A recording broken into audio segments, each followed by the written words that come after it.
રાજકોટમાં ફરી ઝડપાયો નકલી પોલીસ બની તોડ કરતો યુવક ઝડપાયો। મિહિર કુગાશિયા નામના નકલી પોલીસની ધરપકડ કરવામાં આવી। મોરબીના યુવક પાસેથી 12,000 પડાવતો હતો આ યુવક। દીક્ષિત કિયા નામના યુવકને આંતરી અને 50,000ની માંગ કરી હતી। ભોગ બનનારે ફરિયાદ નોંધાવતા નકલી પોલીસની ધરપકડ કરી લેવામાં આવી છે। વધુ જાણકારી મેળવી અમારા સંવાદદાતા પરાક્રમ ફોન લાઈનથી જોડાયા છે। પરાક્રમ, ફરી એકવાર રાજકોટમાં નકલી પોલીસ ઝડપાયો છે, શું વધુ જાણકારી?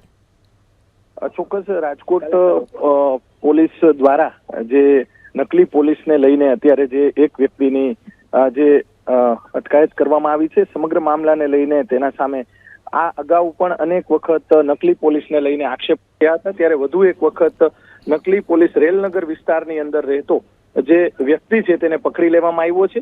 પોપટપરા વિસ્તારની અંદર મિહિર ભાનુભાઈ કુંગસિયા છે તે ઝડપાઈ ગયો છે પોલીસના હાથે ને મોરબીના યુવાન પાસેથી ₹12,000 પડાવી લીધા હતા।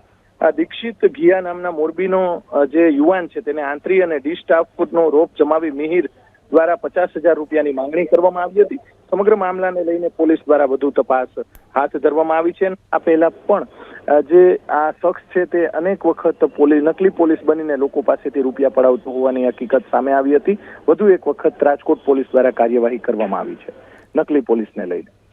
જી આભાર તમામ જાણકારી આપવા માટે।